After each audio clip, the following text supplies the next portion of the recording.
आज बिहार की बात में हम लोग बात करने वाले हैं प्रशांत किशोर को लेकर के। देखिए, प्रशांत किशोर की जिस प्रकार से लोकप्रियता बढ़ रही है या उनके जनसभा में जिस प्रकार का हुजूम आ रहा है, वो बिहार के राजनीति में एक नई बदलाव की ओर जा रहा है। वो उसके पीछे कारण भी है कि 2 ढाई साल से जैसा उन्होंने मेहनत किया है जनता के बीच में, हवा हवाई नहीं, जनता के बीच में जाकर के उस प्रकार से जिन्होंने मेहनत किया है, गांव गांव का दौरा किया, हर एक प्रखंड, हर एक गांव में गए, उसके अलावा जिला वार उन्होंने अपना शिविर लगाया और उसके बाद वहां से उन्होंने ऑपरेट किया। इसके अलावा सदस्यता की शुरुआत कराई और लगभग 1.5 करोड़ के आसपास लोगों को उन्होंने जोड़ा।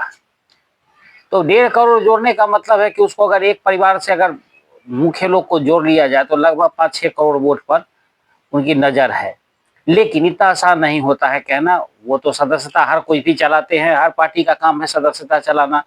भाजपा भी एक समय वो कह रही थी कि हम सबसे बड़ी पार्टी हो गए हैं, लेकिन उसके बावजूद देखिए उसका क्या हासिल हुआ 2024 के चुनाव में। तो ये कहने वाली बात होती है, लेकिन प्रयास उनका अथक प्रयास जारी है। आरा के कार्यक्रम में एक महिला को बचाते बचाते उनके पसली में भी चोट आए, वेदांता हॉस्पिटल भी गए थे वहां पर इलाज के लिए।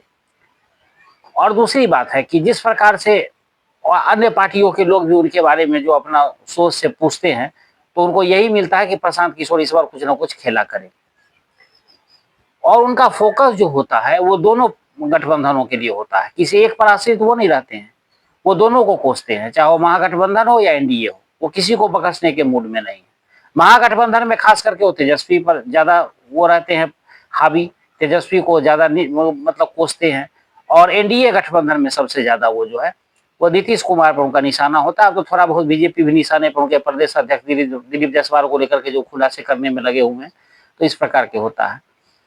ये उसी प्रकार से है जिस प्रकार से केजरीवाल दिल्ली के विधानसभा चुनाव से पहले जो हथकंडे अपनाए थे, वही कमोबेश मिलता जुलता उसी का एक मॉडल आप मान सकते हैं। बिहार में यही काम वो कर रहे हैं। और खास करके वो लोगों के बीच में जब जाते हैं तो कम्युनिकेट करते हैं, जनता से उनकी बातचीत होती है और जनता से पूछते हैं कि क्या आप चाहते हैं कि आपके बच्चे बाहर जाएं, आपके बच्चे को बेहतर शिक्षा यहीं मिले, तो क्यों आप उनको बाहर भेजेंगे। तो लोग, कोई भी गार्जियन कहेगा कि भाई हमारा बच्चा यही ठीक है, हमारे नजरों के सामने रहेगा, कौन चाहता है अपने बच्चों को अपने से दूर करना।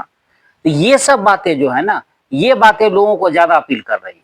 तो इन चीजों को लेकर के, बेरोजगारी को लेकर के बात करते हैं कि आपका बच्चा कमाई करने के लिए बाहर जाता है, बाहर के राज्यों में जाता है, वहां उसकी पिटाई हो जाती है। महाराष्ट्र का उदाहरण देने लगते हैं, बाकी जगह पंजाब को का नाम लेकर के कहते हैं कि वहां गलत हाथों में पड़ जाते हैं, खास करके पंजाब में जिस प्रकार से ड्रग्स और नशा का जो मामला है उसको लेकर के।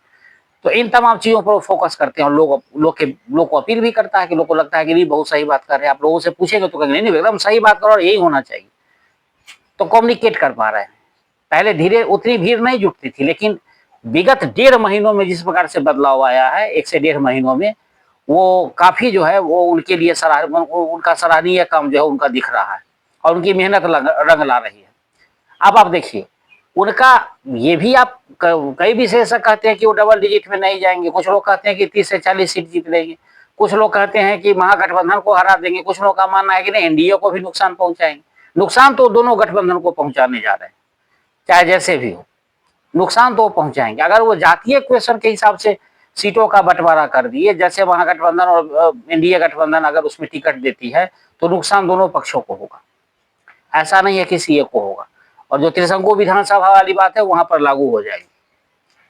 तो इस स्थिति में देखिए, अब महागठबंधन कांग्रेस के साथ टकरार में है, दोनों के बीच में तकरार काफी बढ़ गई है और चिराग पासवान एनडीए के लिए मुसीबत बने हुए हैं। तो दोनों गठबंधन में कुछ ना कुछ फॉल्ट चल रहा है और प्रशांत किशोर इसको बखूबी जानते हैं और इसका फायदा भी उठाना चाहते हैं और उनको इसका मौका भी मिल रहा है।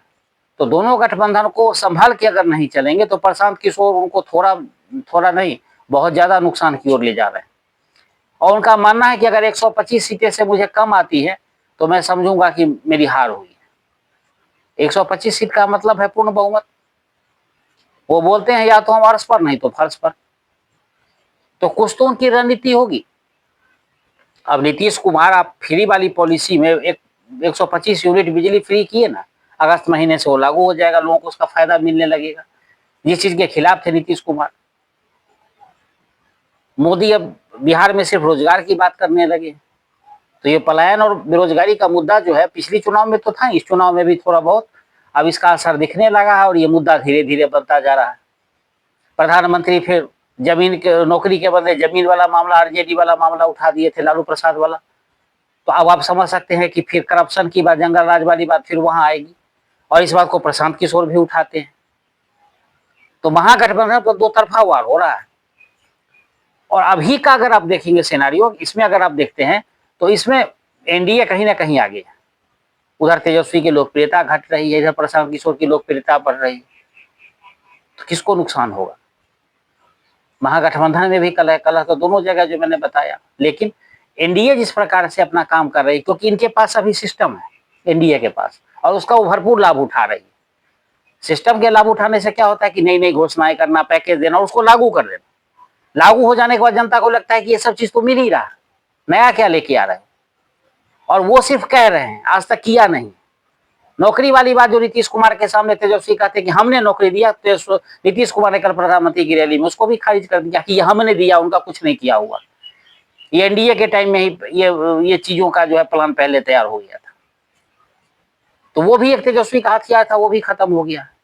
तो प्रशांत किशोर की बढ़ती हुई लोकप्रियता और प्रशांत किशोर का बढ़ता हुआ परिश्रम कहीं ना कहीं दोनों महागठबंधनों की मुसीबत बनने वाली है, और बिहार में एक नई राजनीति का उदय हो रहा है।